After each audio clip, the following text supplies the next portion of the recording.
Greetings and salutations, friends, and welcome back. And I apologize for the bit of a late start here. Couldn't find a pair of headphones in my mess of electronic trappings here.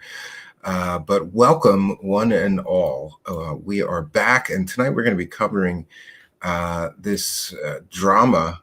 I think it's a drama between UFO believers and the head of the government UFO program up until recently, one Dr. Sean Kirkpatrick. One of the interesting things that people need to understand and realize is that for decades now, UFO true believers have been wanting the government to have a program to study UFOs. They've been wanting serious scientific study of this important thing. And isn't it interesting that they finally got that? But since Dr. Kirkpatrick and others, I suppose, affiliated with an effort to study UFOs, including NASA scientists, when those people did not tell the UFO true believers what it is they wanted to hear, suddenly they were the enemies of disclosure, whatever that is. And, you know, this situation with these UFO hate groups has gotten ridiculous.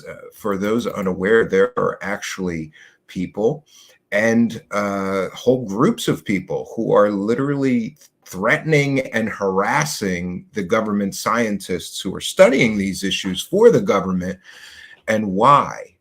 Well, because they're not telling the UFO true believers what they want to hear.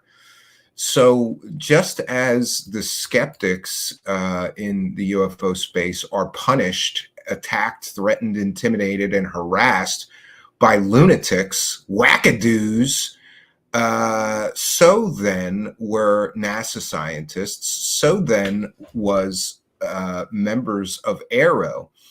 And in an interesting talk lately, he details some of the harassment that his government group was getting and why. Is this person really the bad guy? After all, he said he would follow the data wherever it led.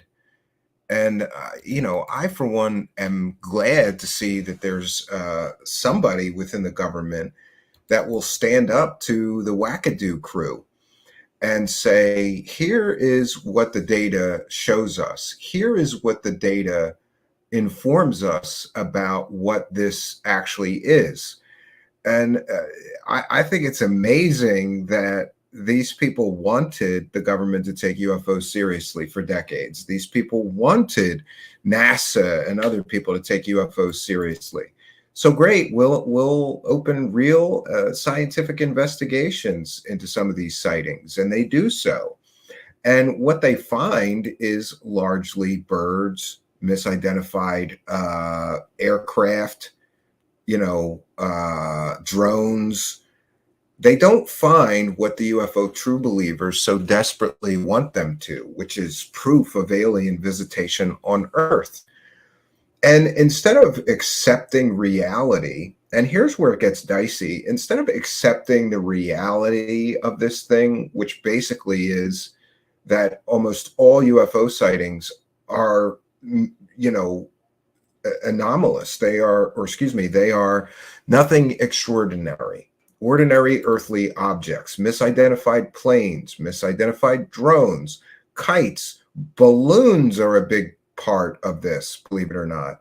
And as far as birds, I can't tell you how many times somebody has sent me a grainy, out of focus video claiming it was alien spaceships, and it turns out to be birds or flocks of birds. We've all seen that. Oh, look, a whole formation of UFOs. Yeah, it's a flock of birds, dummy. But again, you can't let things like facts and evidence get in the way of a delusional belief system. And so these UFO hate groups have been going out of their way, doing research on specific members of the NASA team, contacting them, threatening people, harassing people.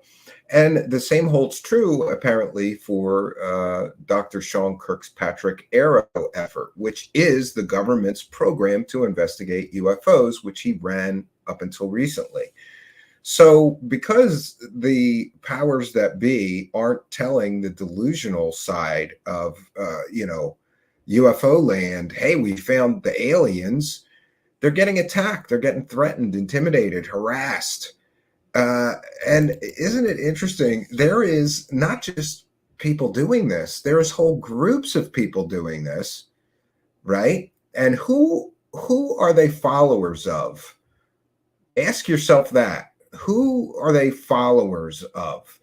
And we have seen people like Jeremy Corbell and others use this weaponized language, like we have to get to the truth by any means necessary. Well, apparently, any means necessary includes, attacking people who don't find the aliens. It's kind of ridiculous, but this is the situation that we find ourselves in. And it's also important to note that there are whole UFO shows on YouTube that actively host, encourage, and support the people harassing members of the government. I don't know how you can have a show and actively party and promote serial harassers, but this is where we find ourselves. And this situation is a perfect display of the cult-like dynamics inherent with UFO, the world of UFOs and UFO believers. Sorry, we didn't find the aliens. Can you not harass my wife, my children, and my family because we didn't find those aliens that you so desperately want us to see? They have to follow the evidence. And if the evidence doesn't show aliens, they're going to say the evidence doesn't support aliens. And that's basically what has been happening. So there is this back and forth game of crazy ping pong going between government people who are seriously, scientifically, and methodically studying these sightings and these issues, trying to find answers. And the other side, delusional wackadoos who, believe in people like Dave Grusch.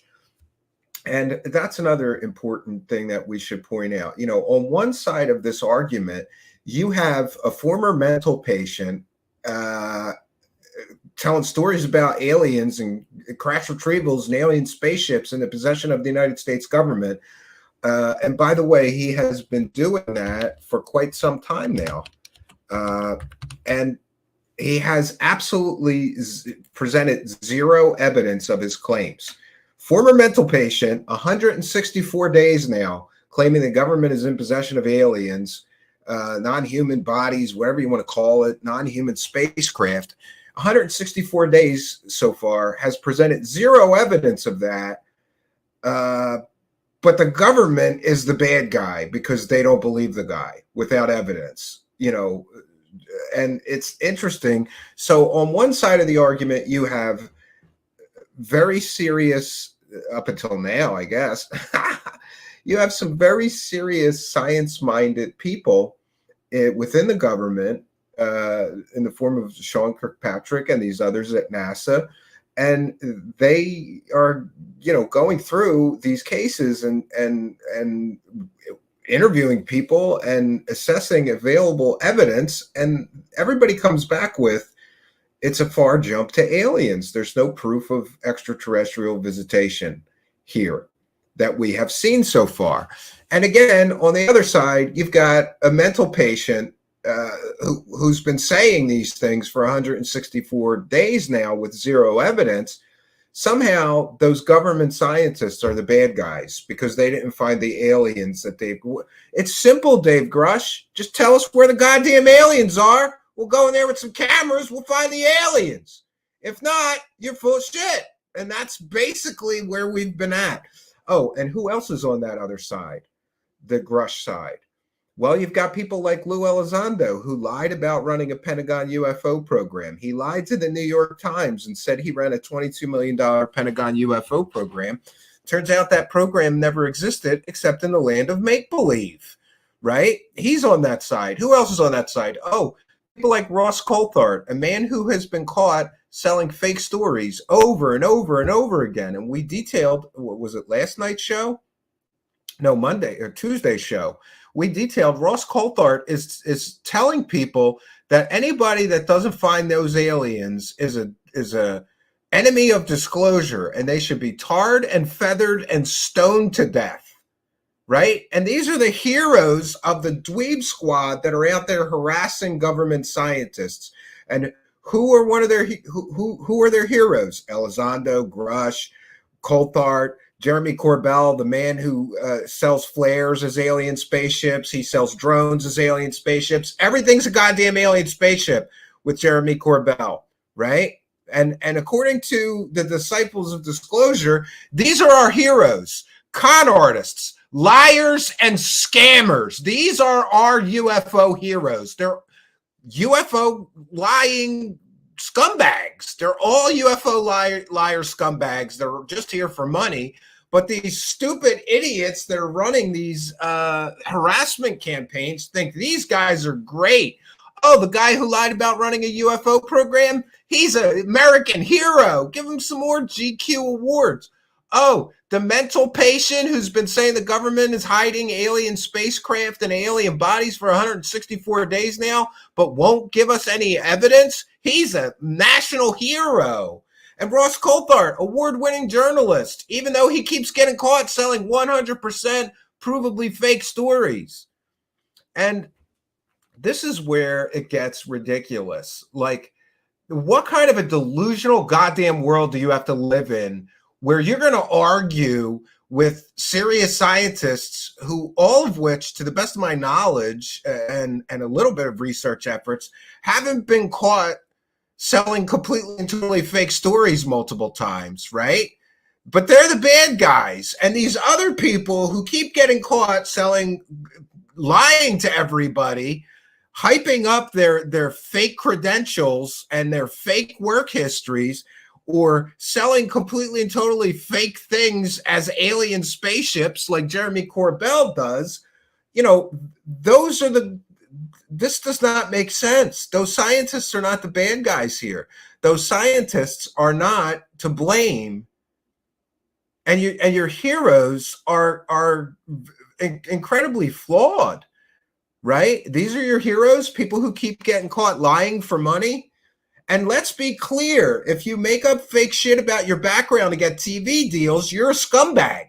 You're a scumbag that's there for money. You're not here for disclosure. You don't care about this, about transparency or truth. You care about the paycheck you're going to get by lying and saying that you did things you never did, like run a $22 million funded Pentagon official secret UFO program.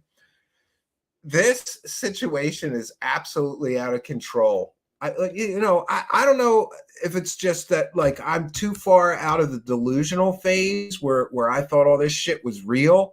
Like, I've gotten too far away from that time period in my life that I can look at things objectively here and say, what the hell is going on? On one side, we got a bunch of lying, scamming people, let's throw Stephen Greed in there. Right? He's telling everybody you can talk to spaceships. Buy my $10 app. He's another disclosure hero, right? How many millions of dollars has he collected from you stupid people, right? But he's a hero. 30 years now. Zero evidence of any shit he ever said is real has been presented by him. But he keeps coming up with fake whistleblowers and more stories, though, right? By the way, I saw one of those fake whistleblowers going over to, I'm not even going to get into it. Anyway, so what we have here is a real world of delusion in which liars and scammers are the heroes and government people just doing their job are somehow the bad guys, which I'm sorry, I don't believe that they're bad people. They're evaluating available evidence and they're showing their results. And you have two choices here. You can get angry with the government scientists for saying there's no evidence of alien visitation on Earth, or you can give those guys the evidence of alien visitation on Earth. But it better be smoking gun, incontrovertible proof. Don't be showing up with some fake Mexican aliens that were made from gluing together dead babies, right? You can't do that. And you can't say, oh, that that UFO is going thousands of miles an hour, and it's to go fast when it's going 40 miles an hour. The very best evidence all these disclosure heroes have all falls apart under scrutiny because it's not real. It's a delusion. But again, don't let things like facts and evidence get in the way of a good story that you can sell. Somehow, the people that are lying to everyone are the heroes. You know, I think people's priorities, like you can't take a step back and realize that these disclosure heroes of yours are here for money and have been lying for some of them for decades in order to keep the UFO dollars rolling in. Those are your heroes, the people who keep getting caught selling fake story. That's your American hero, the guy who lied about running a Pentagon program so he could get a TV deal and a book deal based on lies of shit he never did. These are your heroes. Then you have real problems. And by the way, you know, lately I've been realizing that I am one of those people, like many of these people, that are hyper focused on this thing. Like, really, look at everything that's going on in the world. Do you think the United States government gives a shit about you UFO delusional people right now? Like, maybe they have better things to worry about than some asshole who lied about running a Pentagon program saying that the government is lying to us about aliens, or some other asshole who's a mental patient who once worked for the United States government claiming that the United States government's hiding aliens, but refusing to show any proof of it. Or some Australian wackadoo telling everybody there's a giant spaceship somewhere, but, you know, they couldn't move it, so they built a building around it, and he knows exactly where it is, but he can't tell us, national security interests. Do you think that the government gives a shit about these people? These people are worthy of the mockery that people talk about, like, oh, UFOs. People that are into that are wackadoos. Look at you. Look at who you make heroes. And while we're on that subject, let's talk about this falsehood, right? That these people are truthers. Then why do they get caught lying to everybody so much? They're here for the truth. They just lie about their background. They lie about spaceships. They lie about patches, giant spaceships, alien crash retrievals, and I didn't see shit, but people told me this, so it must be real. If these people were here for the truth, they wouldn't get caught lying to everybody so many times to turn a profit. And that's another thing. You know, I am well aware, people keep sending me links, and I try to not let it affect me, but I am well aware of other show hosts who started after I started my show, who have blown right past me. But what are they over there selling? Oh, they're selling fake Mexican aliens built out of ripping apart dead babies and putting them back together. Great, you'll get great views from that. Too bad that literal human babies were ripped apart and glued back together so that somebody could sell that story. The despicable nature of this, and for people to sit with goddamn blinders on and pretend that none of this is happening, and that these people aren't heroes. They're fucking scumbags. That's what these people are. They're fucking scumbags selling you a lie. But hey, let's all go harass government scientists because they don't agree with our scumbag heroes who keep getting caught lying and selling fake stories to make money. It's about the money, friends. So we're going to get into just a few of the things that Kirkpatrick said in this recent event. Most important, I think, is where he describes the harassment he received from this UFO hate group, which, by the way, I'm a victim of that UFO hate group's harassment, threats, intimidation, right? They're losers. They're keyboard warrior losers. That's what these people are. You told the truth about my hero, dear Lou. We're going to dox you. We're going to threaten your family. We're going to come in a live chat and say we're outside your house. This is the dorks. This is the dork squad. If you're so goddamn deep down the rabbit hole that you're running around harassing members of the United States government because they don't believe what you believe, then you're an asshole. You really are an asshole, and you should go get some counseling. I myself have offered to pay for therapy for some members of the UFO community. I'll even pay for their medication. Some of these people need something. They need to be medicated. I don't know. I'm not a psychiatrist. But when things rise to the level where you're calling and harassing or sending threatening emails to members of the United States government because they didn't find those aliens you want to see so badly, you got to re-examine everything in your life, you loser. And to the people that are, celebrating these losers, let's bring this loser on our show who's harassing people. Let's bring this loser on our show who's threatening people and intimidating people, who are telling the truth about our scammy leaders. The leaders of the so-called disclosure movement, well, we've got a bunch of them, right? We've got Stephen Greer claims he's the leader of the disclosure movement. You got Lou Elizondo claims he's been the leader of the disclosure movement now. You got Dave Grusch, 164 days with no evidence. Where the hell is the disclosure all these people keep promising? But hey, buy my shit, buy my book, send money to my organization. We're going to build a spaceship, right? Or buy my app and you too can talk to aliens, pay 10 grand and I'll summon the aliens and you'll see them. Well, we saw the reviews of that and how that stuff worked out, right? But we're going to get into Kirkpatrick's comments. I want to be sure that we don't miss the important ones. So we're going to start with the harassment bit.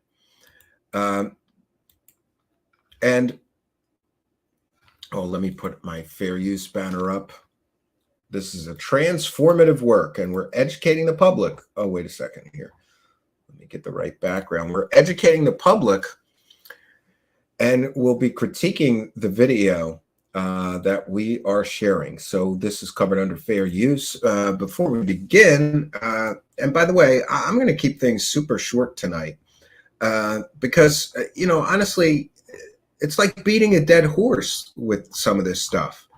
How many times have we been over the UFO hate group and all of its various victims, including me? I mean, I've told that what happened to me. I've told that story 10 times here. And at some point you're beating a dead horse. But I thought it important at least to hop on tonight and highlight that, I've been saying that this is going on for months now, maybe more than that. And so have others sounding the alarm bells. Sean Kirkpatrick describes the harassment he has received from the UFO hate group. A persistent question has to do with a senior technical advisory group that you must have stood up that is helping advise the work you do. So they're just questions about that group. What is it made up of? Are these people from outside government? Is this that academic and scientific community you just referenced? So it's a strategic technical advisory group. They don't like to be called senior. And they actually do work. They're the review board for, the analytic framework consists of multiple layers of review, and they're one of the layers of review. We don't give out names and identities of anybody associated with this office other than me and a handful of very specific people, because of the fact that the harassment and the threats that are attendant to our ability to do this job. And I know we had the same problem with the NASA panel. I'm not going to subject my team to that. I have some of the best professionals on the face of the planet working some of this. But I'm not going to subject them or their families to that kind of harassment that is making our job a lot harder. I've had people try to dig up information on my wife, my child, where I live, make threats, send harassments. It's not called for. And what is the claim? Is the claim that here's where it gets good. You're evil because you haven't said what they want you to say about the sources of these anomalous sightings? That's a great way of saying it, but I would put it a different way, right? I told everybody when we stood up, I would follow the data wherever it led. And by the way, that's what anybody that's really trying to get to the truth of the mystery should be doing, following the data where it leads. But that's not what we get. What we get is a very flawed, skewed, search for the truth as long as the truth matches what I want it to be, right? It's like a square peg and a round hole. And that's what we get from the UFO true believers trying to push this agenda, right? And by the way, the situation really is, I can sit here and tell people alien fairy tales they really like, and I can make 10 or 100 times the views and therefore income. Or I could do this, the straight way and follow the evidence where it leaves and pay that, reality tax. There's a reason that some shows get hundreds of thousands of views. There's a price to that, though. You have to keep your mouth shut about all the scammery, fraudery, fakery, and bullshittery that goes on in the UFO world. You have to just keep your mouth shut about all of it. You can't call anybody out. We've been calling people out since day one here, I think. And I hope we'll always continue to do that. But you're not going to solve the mystery by accepting fake information from fake, scammy, scummy people who constantly get caught lying, constantly get caught pushing false agendas and false narratives. If their information is fake, it's worthless. It doesn't bring you any closer to the so-called disclosure you so desperately want. And this government scientist, for one, I applaud him. He's going to follow the data wherever it goes and report on the results of that, right? That means you have to follow the data and the evidence where it leads. If you don't like where it leads, don't call me a liar and then come after me. This is evidentiary scientific methodology and intelligence tradecraft. This is how the world works. Yeah. So there we go. We've got Kirkpatrick acknowledging that the harassment that we've reported on multiple times is happening even to him and members of his team.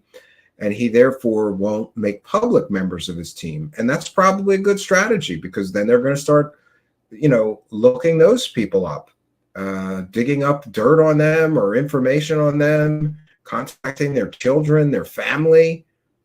I mean, it's risen to a level of delusion.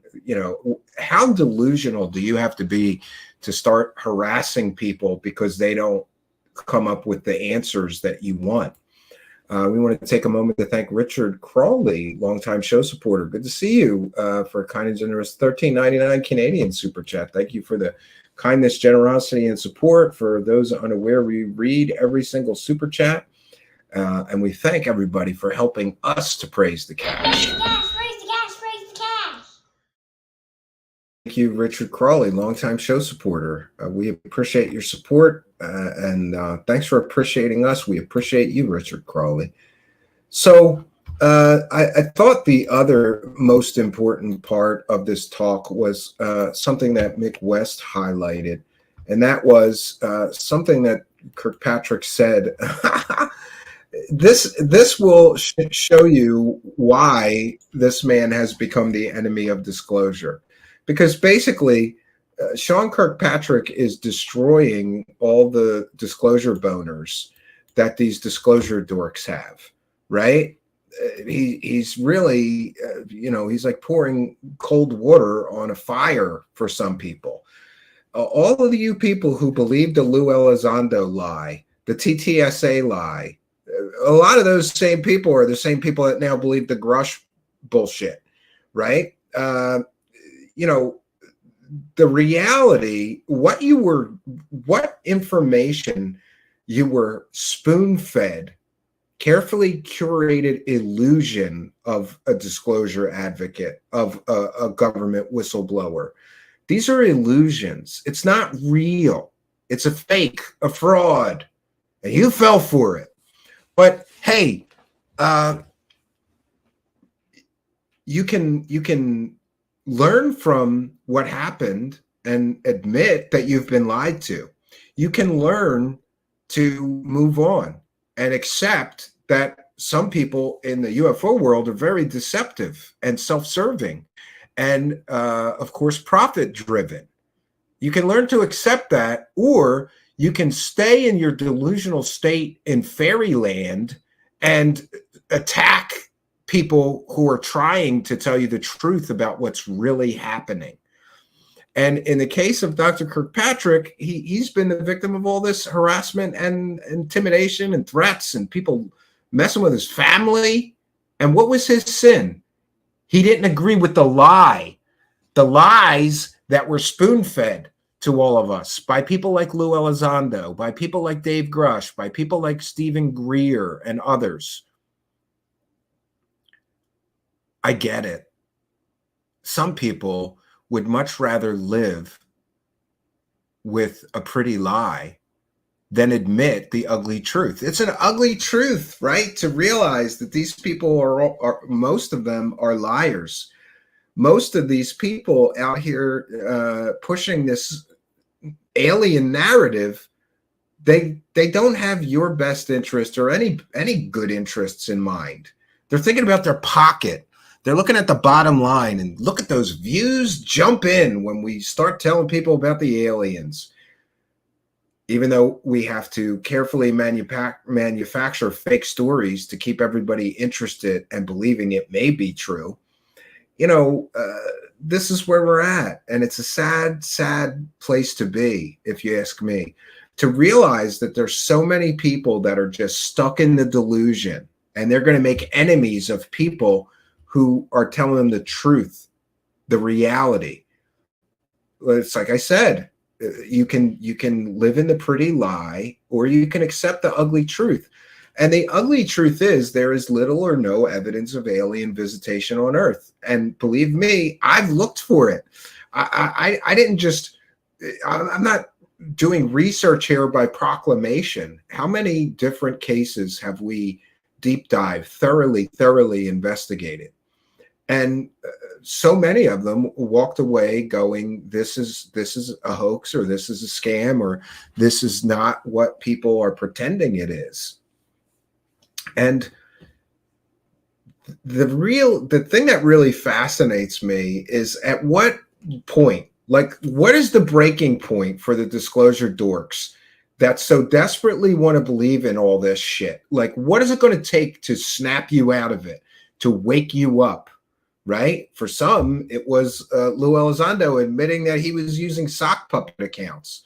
For others like me, maybe it was realizing that he lied to the New York Times and he never ran a Pentagon UFO program, and that TTSA was lying to everybody while they were collecting millions of dollars. And then what happened to that money? Oh, Tom DeLonge wasted it on a shitty movie. He didn't bring you disclosure with all that money he collected, right? They didn't do the analysis of the so-called metamaterials in their possession that they pretended was alien spacecraft material. No, it's just been a long string of lies, and you can sit in that lie and stew in it. And I guess for some people, it's like, you ever know somebody that got scammed? Right? Like that literally got scammed out of money or something like that. People don't want to admit that they got scammed. They don't want to admit. They think that's going to make them appear stupid or naive or easily fooled. There's a lot of shame involved when you get scammed. But I'm here to tell you, there's no shame in snapping yourself out of it, in demanding evidence from people who are making extraordinary claims. Dave Grusch is at 164 days, and this is the 164 days where I've said this: drop the evidence or shut the fuck up, you clown, you former mental patient clown who's saying all these things but not providing a single shred of evidence for it. The carefully constructed narrative, the illusion, falls apart when you snap out of the delusional state and demand that they show you evidence of their claims. It's very simple. If you're going to claim that the United States is in possession of alien spacecraft, then you better show us a goddamn alien spacecraft. Show us the location. Bring together multiple witnesses who have seen it at that location or worked on it or worked with it. Pictures, videos, something. But you know what? We don't get that. We don't get actual evidence. You know what we get? Stories and more stories. All of this runs on stories, just like mythology. There's no difference between the UFO mythology and Greek mythology. Both have about the same evidence for all those things being true, in my opinion. Some may say the same about religion, but I'm still on the fence on that, being somewhat of a believer. So let's get to this other clip where Kirkpatrick really he slams on Mick West. Mick West shared this, and I think it's very, very important. And it will tell you why people started harassing Kirkpatrick and his family, because he's not willing to accept the false narrative being put forth by UFO profiteering scumbags who told you those videos were things they were not. Planes and birds in infrared sensors, if they're not exactly in focus, look like spheres and Tic Tacs because they're out of focus, and that's what they do. And then as you get closer and you refocus them, they come back in, and so you get some of that.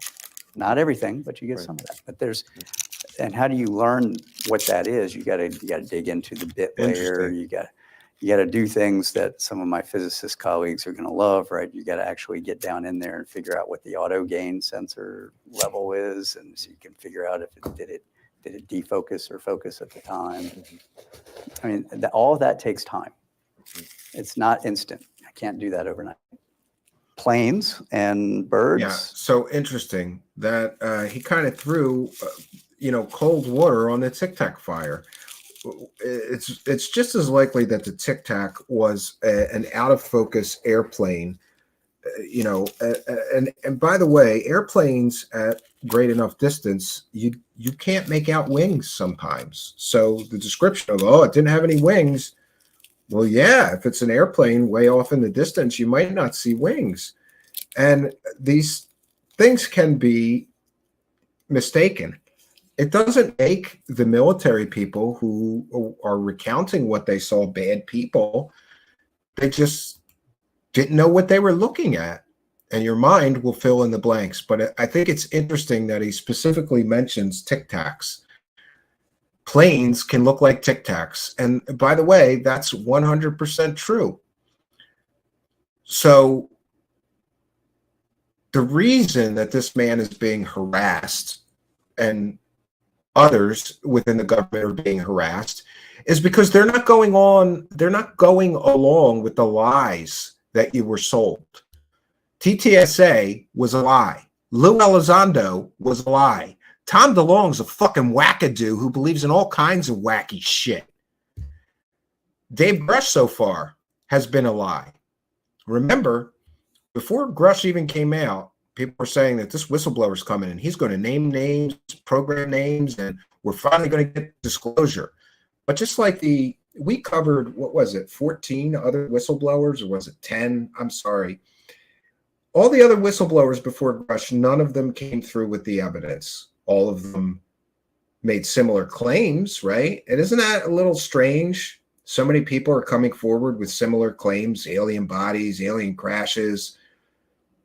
But we covered 14 whistleblowers, and none of them could put up evidence for it? Not one for their claims? None of those 14 or 10, however many it was, many whistleblowers, UFO whistleblowers before Dave Grusch have come forward. And what happened with all those other whistleblowers? Well, they all made a lot of money selling lies, but none of them were ever able to prove that the stories they were selling were true. And I get it. A lot of people, oh no, this time it's going to be different. That's what everybody said about every one of these whistleblowers. I was there for all of them. And whether it's Bob Lazar or Corey Good or, this day after Roswell, it fades out. Eventually people lose interest when the actual evidence of the original claims being made never materializes. Bob Lazar was hugely popular for a long time in the early 90s, but eventually faded out because the story couldn't be proven true. But there was an awful lot of evidence to indicate that Bob Lazar wasn't who he claimed to be. He was never a scientist. He was never at the schools he claimed to have attended. He never had the work history he claimed. He couldn't have gotten security clearances. So eventually, it's all hype and sensationalism with these big, huge claims and promises of evidence to come. That's what happens every time. And over and over and over and over again, it's like Lucy and Charlie Brown with the ball. Every single time, Lucy's going to take that ball and pull it away right at the last second. Make you think you're going to get to kick that ball, but you never get to. That's what we're witnessing here, or at least what I have been witnessing. So, pardon me if I'm cynical, pardon me if I'm critical, pardon me if I'm skeptical, because I've been to this ball game before and I know how it ends. It ends with the big letdown. It ends with disappointment. It's 164 days now, and Grusch has not produced any evidence. Oh, and by the way, that's another part of this interesting story about why Kirkpatrick was vilified, about why Kirkpatrick became the subject of harassment from UFO wackadoo true believers. It's because he told the truth about Grusch. I believe he did, in that Grusch will not go and be interviewed by Kirkpatrick and his team. And isn't it interesting that Grusch will be interviewed by, YouTubers, as long as they got enough subscribers, right? You can get it. He'll do interviews with YouTubers that believe him, but he won't do interviews with people that are not going along with the Lou Elizondo TTSA Zondo 2.0 in the form of Grusch lies. He won't be interviewed by the people that aren't participating in the lies. I think that's a huge red flag for Grusch and his so-called evidence. People keep claiming he has evidence. That's again, let's get back to the breaking point situation. So we're at 164 days since Dave Grusch made all these claims. We've seen absolutely zero evidence that any of his claims are true. Period. Full stop. Zero evidence so far at 164 days. I mentioned this breaking point. I wonder to some people, like, what is it going to take for you to wake up from your delusion here? I get that you want what he is saying to be true. Wouldn't it be such a more interesting world if we all found out tomorrow he was telling the truth about everything? Sure, it would. But I don't think that's going to happen. I think we're all in for another big letdown. But isn't it interesting that Grusch won't go to people who are going to not play along with the lie? He only goes to people and speaks to people that will play along with the lie. In his most recent interview, he's talking to UFO wackadoos from Italy who have sold fake stories before. And he'll talk to Yes Theory, and he'll talk to Ross Coulthard, who's been caught selling, 5 fake stories in the past couple of years? 100% completely and totally fake stories. He'll talk to him, and Ross Coulthard's going to go along with the lie, and Yes Theory is going to go along with the lie. But isn't it interesting? And a little bit, you have to admit, even if you really believe the guy and love the guy, it's a little bit suspicious that he won't do an interview unless there are people that are going to go along with the whole lie. That's not a coincidence. It's not a coincidence that he won't talk to the Washington Post. It's not a coincidence that he won't talk to the New York Times. It's not a coincidence that he won't talk to Stephen Greenstreet from the New York Post. It's not a coincidence that he will not submit himself to real questions by people who are not playing along with the lie. If his information was so good, and if he was so sure about the information that he had, why wouldn't he speak to the New York Times, the Washington Post, or Stephen Greenstreet of the New York Post? Why is he only talking to UFO wackadoo people who believe him? It's not a coincidence, friends. Not at all. So, like I said, we could go through the entire interview. And actually, what I'm going to do is just give me a moment here, friends. I am going to share the total interview of Kirkpatrick in the description of this video. I could go through the whole thing here with you, but I don't really think that's important. We covered. I said what I wanted to say. I think he makes some excellent points throughout this, but I encourage you. I'm just going to put it here. I'm going to encourage you to watch that entire piece. It's an hour and a half. He talks about the organizational structure and the people involved, the policies and procedures that they were following. I think it's worth checking into. But I don't want to be here for 5 hours this evening. Unfortunately, I have some things, other pressing matters that I need to attend to this evening. So you'll forgive me if we keep it very short tonight. I haven't done a show this short in quite some time. So just to wrap up, Kirkpatrick is crushing Grusch with reality. We saw in the statements that he put out that they reached out to him multiple times and he would not get back to them. There's a reason for that. And I believe the reason is because Kirkpatrick and his crew are not going to go along with the lie. They're going to want to see real evidence, or they're going to dismiss Grusch as a mental patient who heard a lot of stories from people and is repeating them, which is basically what I think is happening here. I don't think that Grusch has any real evidence, because if you're going to call yourself a whistleblower, you better have some evidence. We're at 164 days now, and there's still no evidence. So in my view, Kirkpatrick crushes Grusch and shows people the guy won't come here for an interview because we're going to want to see the evidence of his claims. We reached out to him 4 times, won't return our calls, won't speak to us. And then Grusch is saying that that's a lie. But I have to tell you, I think John from the Black Vault is already FOIA'd requests for those emails. And we're going to find out who's lying and who's telling the truth. Is it going to be the guy that's on the side that's been lying to everybody for years, in some cases decades? Or is it going to be this government scientist? And by the way, this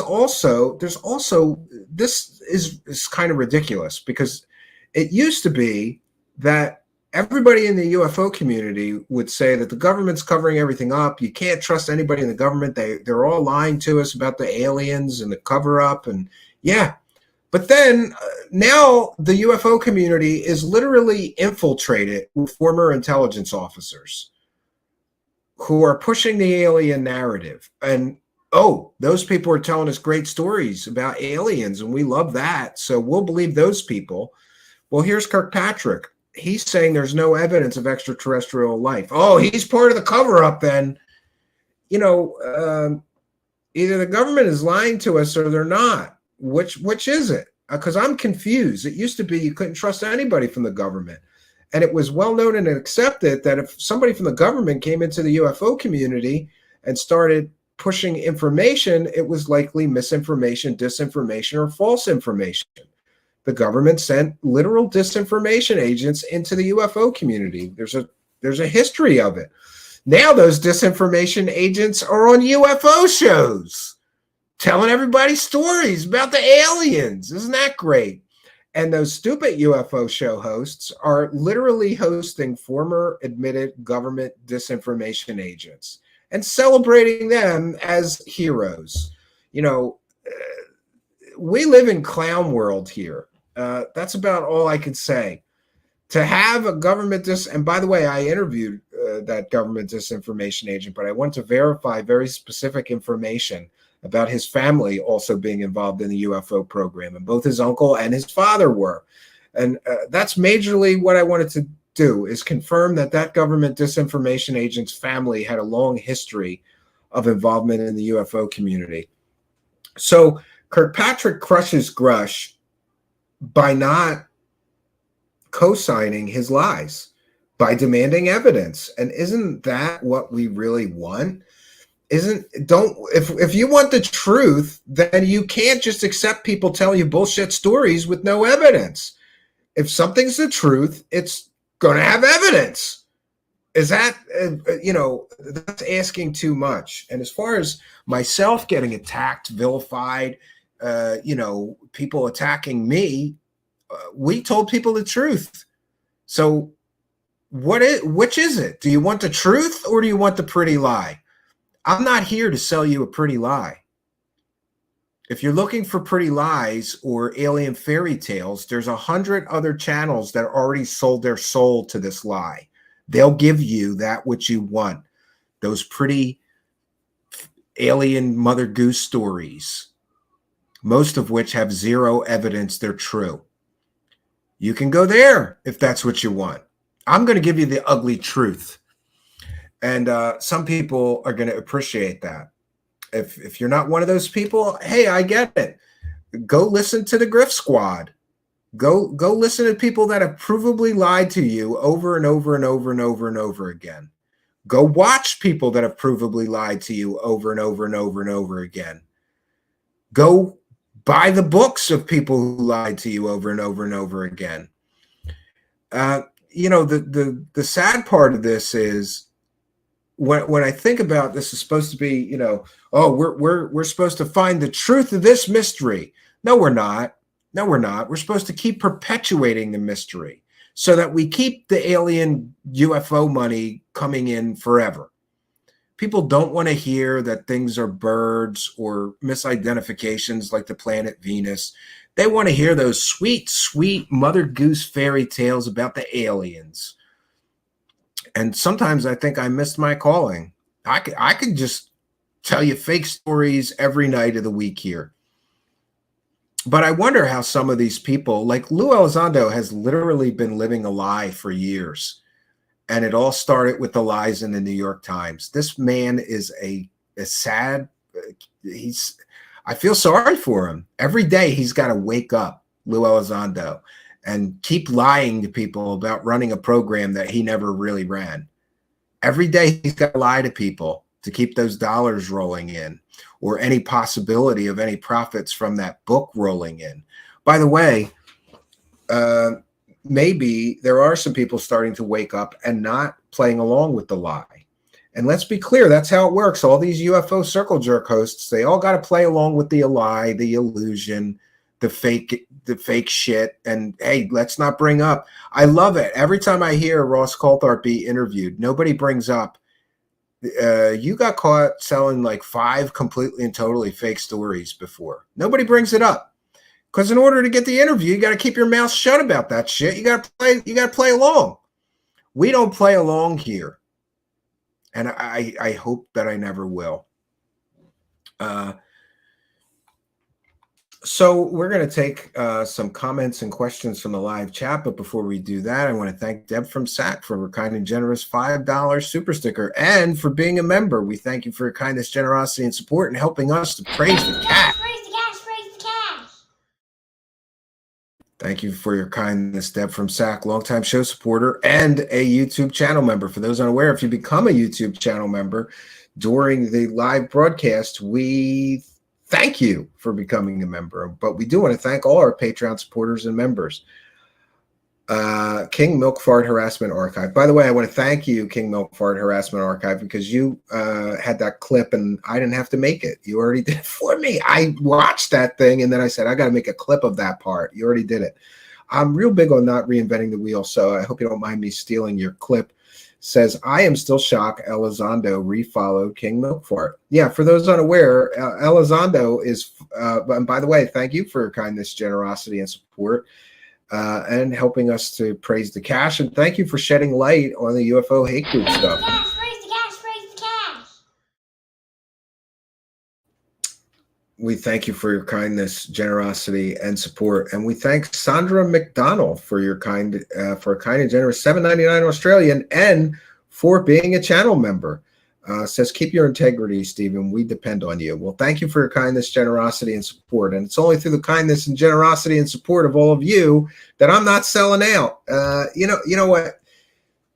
Today I did get pissed off because I saw some show that was pushing the Mexican aliens, 1,000 live viewers or 800 live viewers, right? And just super chats like crazy, like, tell us the alien fairy tale, Gomer, right?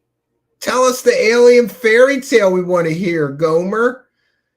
Softball, Jaime Maussan. And listen, anybody that interviews Jaime Maussan without first asking about the 45 hoaxes and fake stories he got caught selling before this alien mummy bullshit is a loser, is a scumbag. Anybody that would interview Jaime Maussan and not bring real questions to him for being a scumbag hoaxer. Hey, Gomer, do you know that he ripped people off for hundreds of thousands of dollars in a pay-per-view for the Roswell slides? Nobody got their money back. He knew it wasn't what he pretended it was. He knew it had nothing to do with Roswell. He knew it was a display from a museum, in my opinion. But hey, and by the way, I'm not sure of those numbers, but anyway, today I watched, I didn't watch it, but I saw scrolling through my feed. Oh, nice. If you play along with a man who's been caught faking at least 45 stories and who scammed everybody for the Roswell slides out of lots and lots of money, as long as you just keep your mouth shut about that, you can make a lot of money playing along, right? But you're a useful idiot. You bring nothing to the table. If you're helping sell a lie, you're a fucking scumbag. Especially if you're helping sell a lie that was generated by ripping dead baby corpses apart and gluing them back together, you asshole. Anybody that would sell that story is a piece of shit. But I try to not let these things bother me because we are not in the same class. We can't compare our show here to any show where the scumbag host is selling out and, you know, licking the assholes of the UFO celebrity top tier liar scumbag scammers. We do real journalism here, and we give you the whole story. We don't give you the half of the story that the guest is going to bring. You know, we don't just bring you half of the story, and that's a big problem here.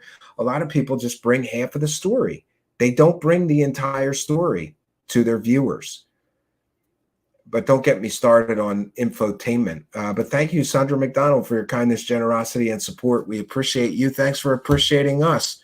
So I just decided that I'm not going to worry, or I'm going to try not to look at any other shows that are on the scammy side, because it does make me angry. I'm human. I'm going to see that and go, we did great work exposing those Mexican aliens for exactly what they are: glued together human body parts and a scam. They're a scam. So congratulations, Gomer. You're selling a scam. Your parents must be real proud of you.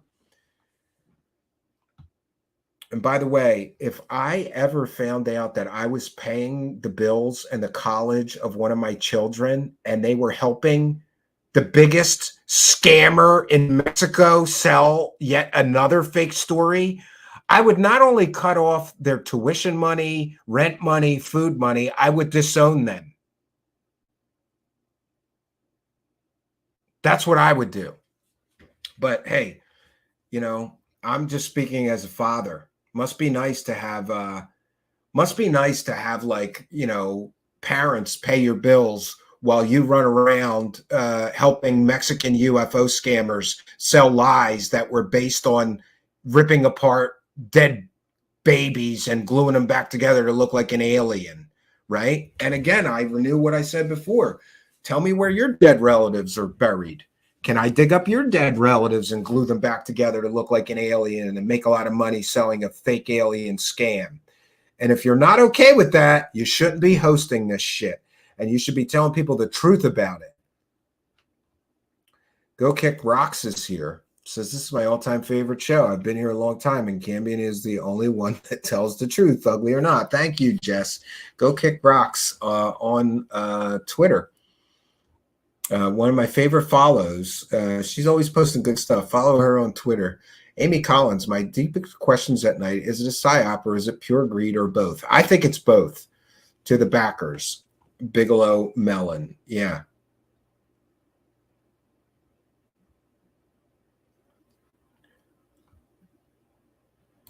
Yes, Deb from Sac says sellouts will be exposed and held accountable. I hope they enjoy that blood money. Literally, in the case of the Mexican alien scam, if you're taking money for saying anything other than this is fake and shit and this is how this hoax was created by this serial scammer who's hoaxed things 50 times, you should enjoy the blood money, right? Their karma always comes. It always comes. There's you're not getting away with that. You're helping a Mexican scammer sell a fake story that was generated by desecrating human baby corpses. You think you're not going to have a karmic debt for that? You think you're just going to get away with that? Brett Clark says, you have to scam the scammers, get them to talk to you. We did it on Podcast to a Ghost Host. Yeah, well, my reputation kind of precedes me, so it's kind of hard to talk one of them into it anymore. I mean, I've interviewed some people a long time ago that probably wouldn't come here again. King Milkfart Harassment Archive. Thanks for also covering this aspect so many of the UAP media assets ignore. Yeah, I think it's important. I think it's really important.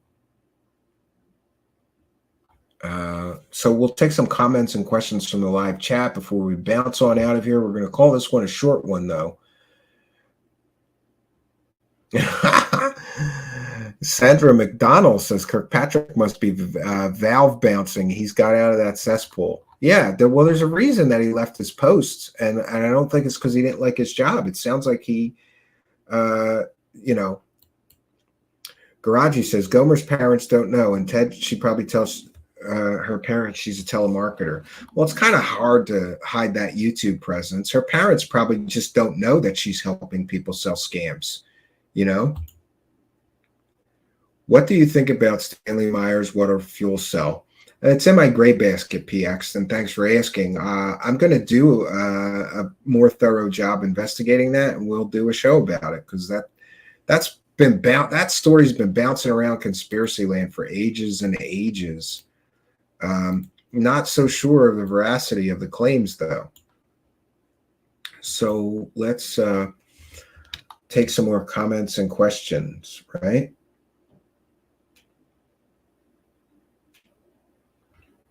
Zippo says, haven't heard you call out Ashton Forbes. Well, then you haven't been paying attention, or this is the first time you've been here. But if it is, welcome, Zippo Fantastic 77 Outdoors. I said that the videos on which all of his theories are based are completely and totally fake. I even showed proof that one of them is fake. I hear he got called out real badly on a podcast recently, and now he's all butthurt. He's a scammer too. He's an absolute scammer, and he's scamming off of the tragedy of hundreds of people killed in a tragic plane crash. So if you haven't heard me call out Ashton Forbes, you're a scumbag. That one's for you, Zippo fanatic.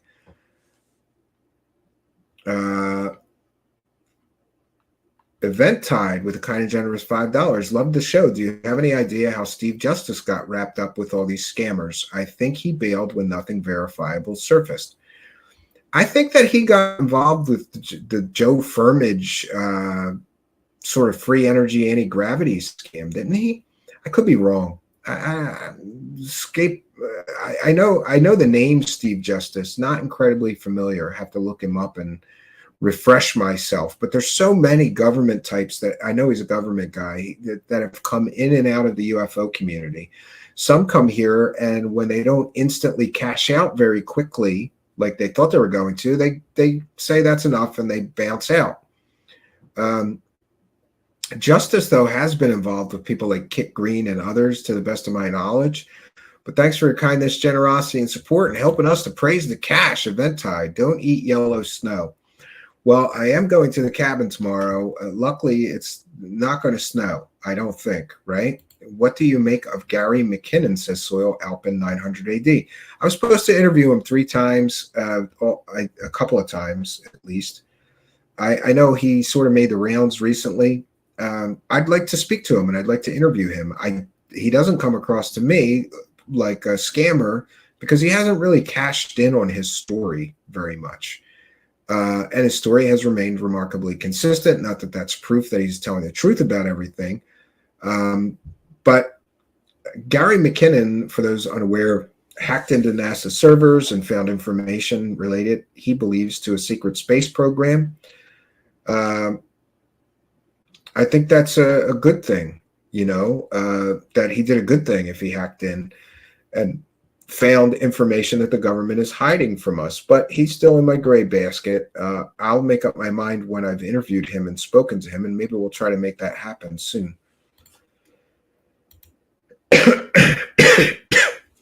Pardon me.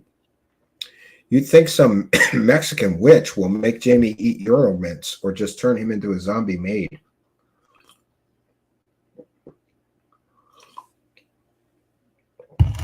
Well, Randy, yeah, I don't know. But there's going to be some karmic debt to him co-signing desecrating human bodies. And there's going to be some karmic debt to people like Gomer and Jimmy Church helping him sell that lie. I mean, how scummy are you that you're going to help sell a story that those people know that story is completely fake. Those aliens were created by gluing dead body parts, including dead babies, together. How scummy are you that you're going to take money to help sell that lie? You're a fucking scumbag if you're selling that lie. And thanks for the question there, Randy. And Steve Long, any progress last few weeks on the new cabin? No, I pretty much have given up.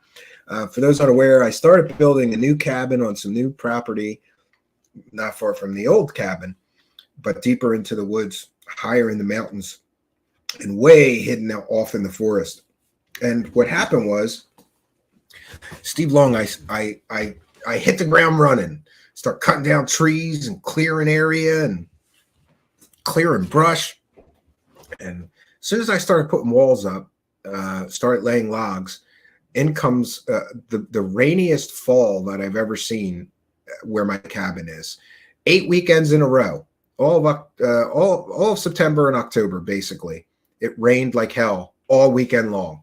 So I didn't get anything done. And now, Steve Long, it's 40 during the day outside, which I guess I could still be working over there. But I've decided to turn my attention to the main cabin. There's a lot of projects there that there's endless projects there. But I have to clear some land there and get some porch parts because we're building a porch at the main cabin. So I'm going to be focusing on that for the next couple of weekends, staying close to the cabin. If it's unusually warm or there's good weather, I may get over there and lay another wall before the snow comes. But once the snow comes, there's going to be 3 feet of snow everywhere in those woods, which makes building anything a little challenging. So I'm pretty much thrown in the towel, unfortunately, until probably February or March. By then, well, really, sometimes the snow doesn't clear till April or May. It might snow till June.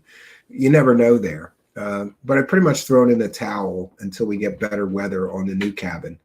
But I have done a lot of work on the main cabin. I've set up sort of like what we have here, multi-cams, so that I could make cabin-related content. And I suppose I'll be releasing some of that soon. Emery Smith was at the Vegas event last weekend, and he posted pictures, and the comments were calling him a grifter. Well, he is. I mean, he literally got in trouble for scamming a company he worked for out of money. That was before he decided that he autopsied, what was it, 3,000 aliens or 3,000 alien tissue samples or something, right? He works for Gaia TV, therefore grifter, in my opinion. We want to thank Zizix for a kind and generous $2. The dead cows is proof.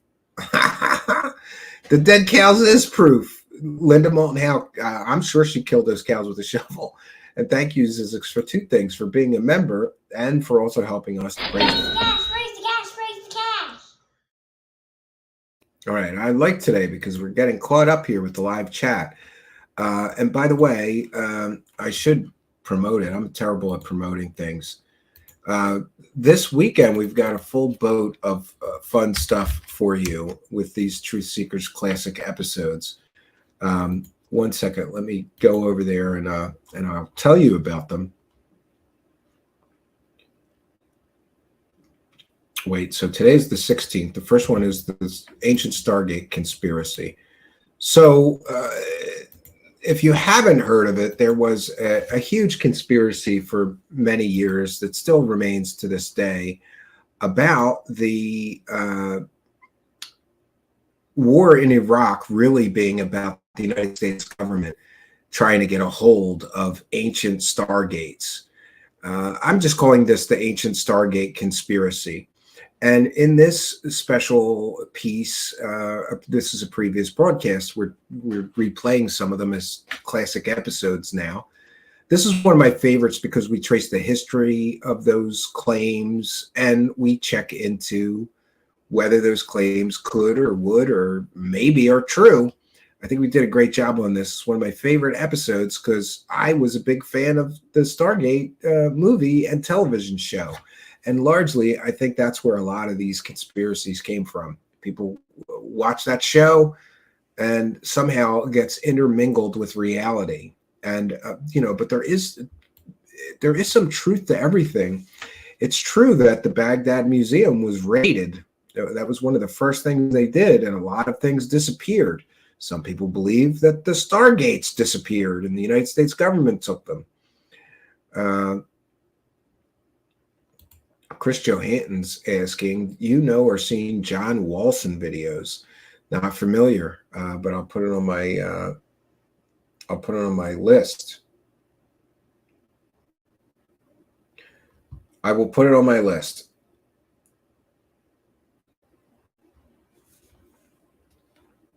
All right. Any Squatch out there? Well, there's sightings, Brett Clark, all over the area where my cabin is in. But my cynical, skeptical nature leads me to believe that what people are actually seeing is misidentified black bears.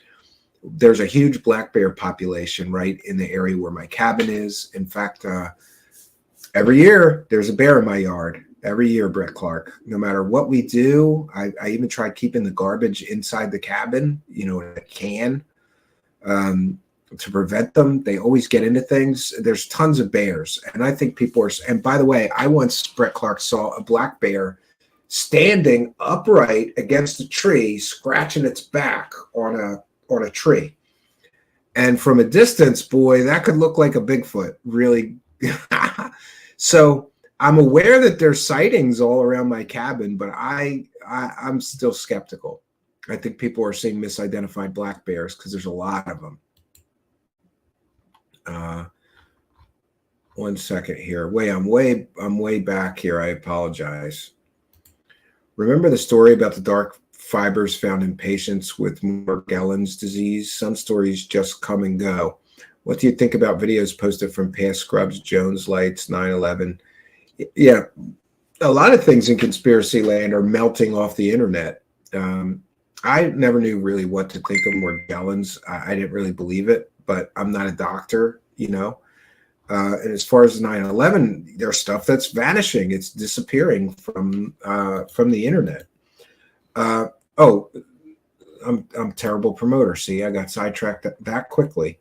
And then on Saturday, so that's Friday night, we have the ancient Stargate conspiracy. And then Saturday night, this really is one of my favorites because I was a big fan of free energy for quite a long time. I even tried to build some of the devices myself, or did build some of them, including crystal power cells. So this Saturday night,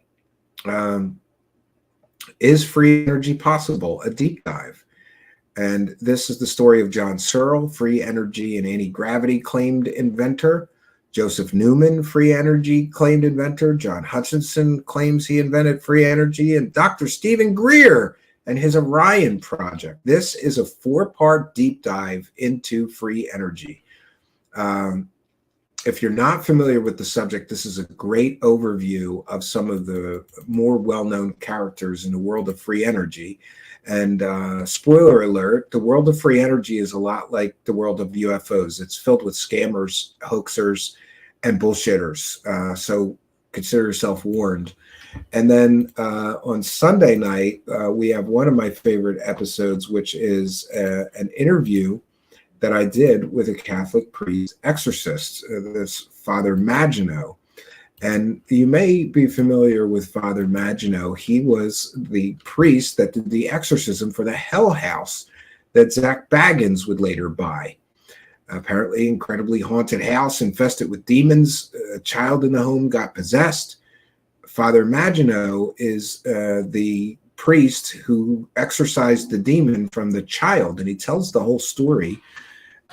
And it's really one of my favorite episodes. The story that he tells is chilling. If you're into this kind of stuff, a little spooky on a Sunday night, please join us. And all 3 of those episodes, Friday, Saturday, and Sunday this week, will be at 9 p.m. Oh, we want to thank Montauk Jerkoff for a kind and generous $1.99.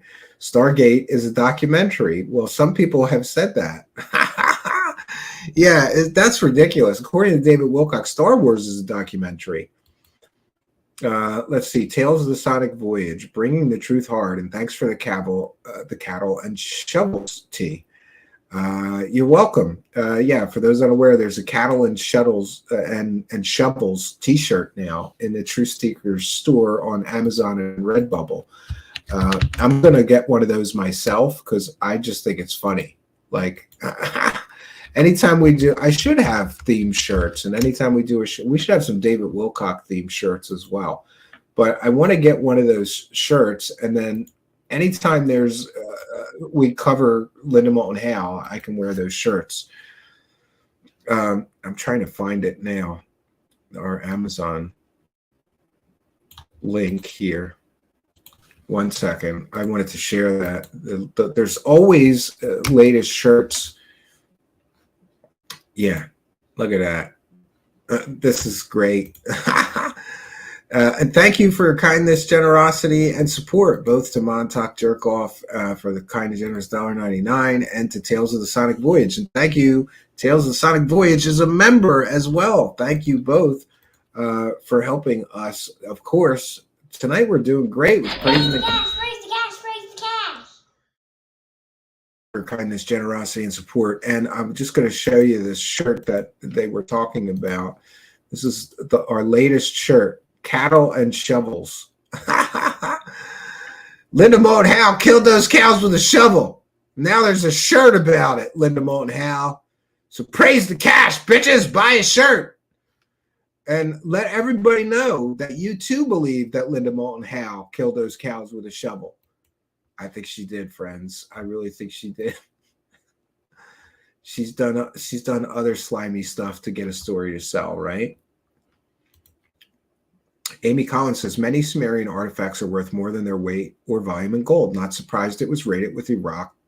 Government failed. Yeah, I mean, and there's also an entire market for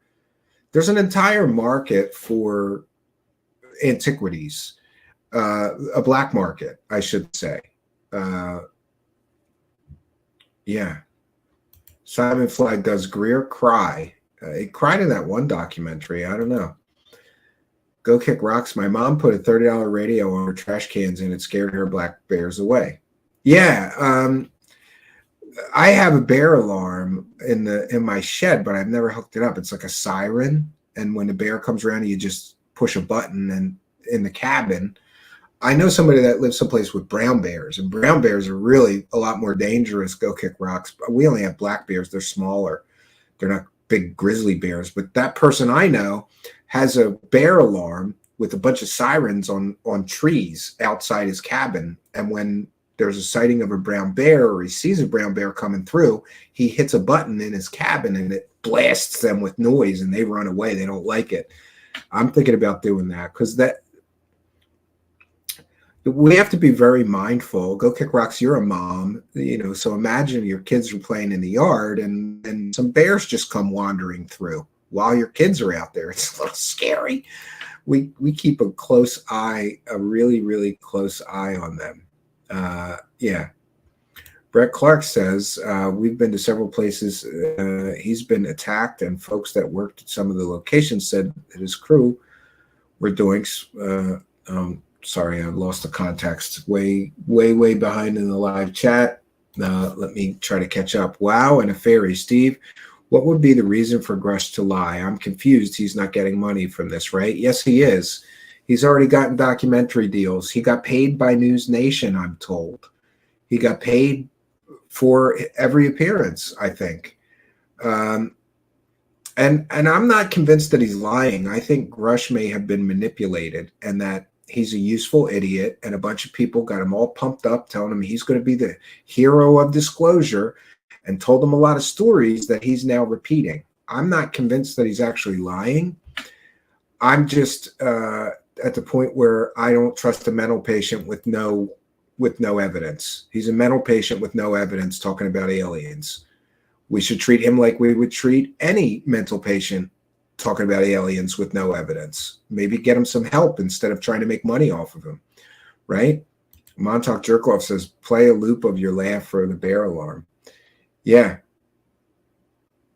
Yeah, that's a good idea. Whatever it takes. It's funny. I had guests, Anthony from Unidentified S4 and Ron from Cosmic Neighbors, and they were sleeping in the cabin. And I got a really good stereo in the living room, and they were in the other room sleeping. And I cranked the stereo up as loud as it would go. I turned the bass all the way up. And then I played a bear track of a bear growling and snarling and shit. Those guys freaked out. It was fun. I'm an asshole. Yeah. Well, come on. If you're going to go camping, you're going to have some pranks, man. That's part of the camping experience. William Runner. I agree with William Runner. I tend to think Grusch believes what he says. He is just wrong. Yeah. Stormcrow says, I'm not sure Grusch rises to the level of idiot. Well, useful idiot, I think that he is being used by UFO scammers and con artists who knew that if he came out, they would all make money pushing his narrative and helping him push his narrative. It is what it is. Steven's laugh would make a great ringtone, says Patty. Yeah, maybe. Well, friends, we're nearing an hour and a half. I said I was going to make this a short episode, and for us, an hour and a half is a short episode. Remember the days of the 6-hour or 8-hour streamathons? Maybe we'll get back to that someday. But for right now, I have some things to do, including a Patreon and members only video. I want to do something tonight for you guys before I leave. I'm going to be at the cabin. I will be in the live chat for those premieres. We have one Friday, 9 p.m., Saturday, 9 p.m., Sunday, 9 p.m. And I've been kind of skipping Monday. Let me know in the live chat or in the comments, should I be doing 4 live shows a week or just 3? I worry doing too much, that there's only so much demand, and I don't want to flood you guys with too much at once. Sometimes I think I should do 1 show a week and none of this other stuff, right? I remember when we started, I think I did that one a week or one even every 2 weeks. But that hamster wheel draws you in, and now we get this I get YouTube yelling at me that my views are not as, you know, your views are low. They're low, and like it's a real hamster wheel here. Hard to get off of it, you know. 1 second here. Interesting. I'm checking in with the YouTube monetization. They haven't demonetized this stream yet, but don't worry, they will. Anything that goes against the lie narrative, demonetized. I did curse a few times. Yesterday's got demonetized, but don't worry, it's under review, and they'll finish reviewing it and turn the ads back on in about 6 days when all the views are gone for that video. So there's that, right? Patty says live stream is the best, and Montauk Jerkoff says live stream every single day. Deb from Sac says 3 or 4 shows a week is great. Live is best. Yeah, but I do enjoy those premieres because I get to go in live chat and just chat and not worry about running the show and pushing buttons and what I'm saying and what I'm doing and what camera angle is and all this other stuff, you know. William Runner says, no, Truthseekers, keep pumping out the shows, brother. We appreciate you, but I understand you need a break once in a while. Yeah, I have, you know, William Runner, I took one break in the past 3 years for 2 weeks, and that was for my health.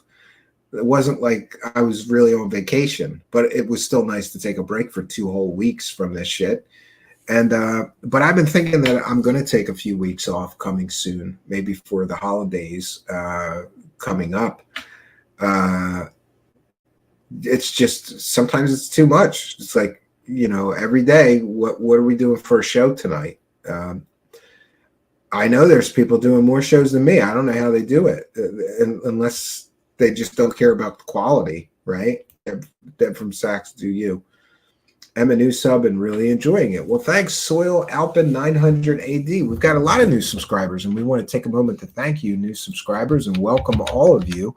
And we want to take a moment to thank you, longtime show supporters. We truly appreciate you and all of your support. Oh,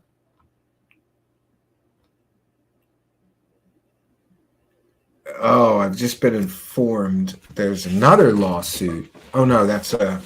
Sorry, that's an old tweet. I'm looking at something about David Wilcox Hover Car Company, and yeah, and those that have asked, I have secured a ribeye bison steak. It's in my freezer, and the next time that David Wilcox does a stream, that night I will defrost my ribeye bison, very expensive steak, and I'm going to cook it right before we go live to cover David Wilcox's next stream. So thank you all for that. I'll get to see how the grift half lives for one day, right? Operation Shutdown says, we appreciate you. And I appreciate you, Operation Shutdown. I appreciate all of you. I'm so thankful that when I come here, there's an audience. Do you know, when I really got started in music, that is a hard thing to deal with. Because imagine like months of rehearsing the same 10 songs, and you're finally going to play a concert, and you show up at the concert and there's nobody there except the other bands. And apparently some of the other bands brought 0 people, and then you brought just a few. So you're playing a concert to the other bands. And then there's this unwritten rule where you kind of have to sit through the other bands, and a lot of times they're horrible. Yeah, so I always appreciate a good audience, because I've had those, I paid my dues. I've had those shows where there's like 3 people in the audience. You know what I really hated? Winter shows, because it could snow and nobody would show up. You know, I mean, years later, we did grow a following and had great nights. But I always appreciate in the audience that there's an audience. So thank you very much for being a part of mine.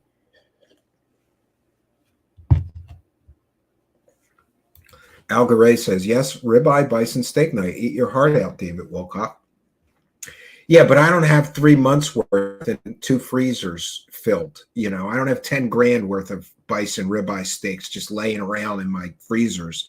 I have one bison ribeye steak, and I'm going to eat it as we dissect David Wilcock's next live stream. Randy says, don't forget a baked potato and veggie for a side dish. Well, I'm on this carnivore diet, so maybe I'll have a side of bacon. Apple pie time for this lad. That sounds good. You know, one of my favorite things is this, DJ. I'm not a big fan of apple pie, but if you make it hot apple pie and put a scoop of vanilla ice cream on it, suddenly I'm much more interested. I've never been an apple pie fan. I'm a cherry pie fan. I'm a blueberry pie fan. I'm a peach pie fan. Not so much an apple pie fan. I once had a pear pie. That was pretty interesting. A little different, right? Yes, no carbs. And for those that have asked, I've dropped 22 pounds on this carnivore diet. Almost my entire spare tire is gone. I got a big spare tire over the pandemic and everything. I couldn't believe that I had socked on that much weight. And it was really, you ever like go someplace and there's a big mirror, like in a mall or something, and you pass by it. So I got a side view of myself and I was like, whoa, I look like my dad. Holy shit. And I know it was time to start worrying about what I was eating. Apparently you can't eat children's snacks like crazy every day. I blame my wife. There's so much food around here, you know. Yeah, so I've lost 22 pounds. Make sure you change camera angles as I eat the bison steak. Yeah, I'll be sure to do that. I will be sure to do that. So, let me check in with one more thing before we end tonight's broadcast and wrap things up here. For those unaware, besides the super chats, you can also send a PayPal pledge. Just please be sure to add a note and write your chat room user ID. We want to thank Maria for a kind and generous $20 PayPal pledge. Thank you for your kindness, generosity, and support. It is much, much appreciated. And we'll recognize tonight's kind and generous benefactors again. Thank you, Richard Crawley. Thank you, Deb from SAC. Thank you, King Milford Harassment Archive. Thank you, Sandra McDonald. Thank you, Eventide. And thank you, Spooky. Wait a minute. Thank you, Zizix. Thank you, Montauk Jerkoff. And thank you, Tales of the Sonic Voyage. Boy, I feel loved tonight. People are just... The support is great. Thank you, guys. So we thank you all for your kindness, generosity, and support. And we thank you, Patreon and Patreon and YouTube channel members. I'll be making... you guys are getting an extra video this week from me. To thank you for your kindness. So I'll be in the live chat tomorrow night at 9 p.m. But just to be clear, it's a replay. Those are labeled TS Classics. But I should get to the cabin. Last week, there was a huge traffic jam, and then I felt bad because there was like an hour and 20-minute backup when I was driving to the cabin. Like, it took an hour and 20 minutes to go 9 miles. So that I could get to the exit I needed to get on the next highway. I take these small 2-lane highways. It's better than the turnpike. But anyway, I feel really bad because I was so angry that it was an 80-minute backup. It was an hour and 20 minutes to go 9 miles. So it took me an extra hour and 20 minutes. It's already a 2-hour drive. I was in my car for 3.5 hours and I was in a bad mood. But I found out later the backup was so long because a bunch of people died in the accident. So when that happens, they can't just move the cars and clear the road. They have to have police and you got to take pictures. So say a prayer for those people who lost their lives. You know, it taught me something like there's greater problems than, gee, I got to sit in traffic for an hour and 20 minutes. You know, accidents happen. It's a tragedy when people lose their lives for an accident, but that kind of taught me to, you know, just be thankful to be alive and still and breathing, right? Don't worry about a traffic jam. I should have looked at it positively and said I had an extra hour and 20 minutes to listen to podcasts or to or to listen to some great music. I keep my phone pretty loaded up. So what can I say, friends? That's all I got for you. We'll be back live. We'll be back live Monday. I'm going to say that now. I'll probably do 4 live shows next week because I have 2 prepared already, which means it gives me a little bit of time to prepare the other 2. So next week will be Monday through Thursday, and we're going to keep doing these replays at least for the rest of the month to see if it really makes a difference in our YouTube statistics or whether it's not worth the effort to do those. So I'll be back live Monday at 9 p.m., but I will be in the live chat for the 9 p.m. premiere of the Stargate episode. And Saturday, I'll be in the live chat for the deep dive into free energy. Sunday, I'll be in the live chat for the interview with an exorcist. I hope you'll be there with me. I enjoy just chatting and not worrying about the show. And thank you guys. Those replays have been incredibly well attended. I was surprised that when I looked at some of the numbers. So thank you for being there. And please, to anybody that's in the live chat, if people are confused, you can explain to them that yes, it's a replay. I don't know what else to do. Put replay on it. People come in and they're like, wait, what? This isn't live? But I did, at least in the free energy thing, I cut the part where I just talked to the audience in the live chat interaction, because I think that's one of the things that confuses people because they don't see those people in the live chat or, whatever. But in any case, next live show, Monday, 9 p.m. Eastern. But we've got those 3 replays, Friday, Saturday, Sunday. Every night at 9 p.m. going forward is Truthseekers time. So that's all I got for you, friends. I want to thank each and every one of you for joining us. I am looking forward to some cabin time, and I hope you guys get a chance to do something that you love this weekend as well. So that's all I got for you, friends. Until next time, my name is Stephen Cambian. Good night, and God bless all of you.